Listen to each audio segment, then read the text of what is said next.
Дальше. Подсознание может выполнять любые действия с любой скоростью.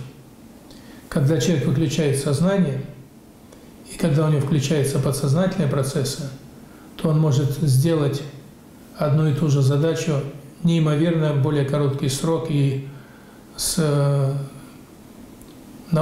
уровнем, который может казаться фантастическим.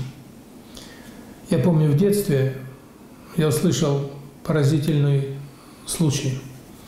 Женщина, кажется, японка, у нее ребенок попал под грузовик. И она подбежала и рукой подняла грузовик, который весил 8 тонн, и вытащила ребенка.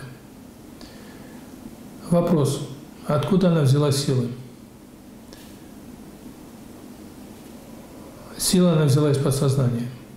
Вот энергия, которую мы берем для нашей нервной системы и в конечном счете для наших мышц, это энергия поля.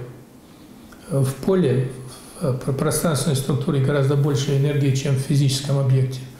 Поэтому взаимодействие с подсознанием активное может давать человеку любые возможности –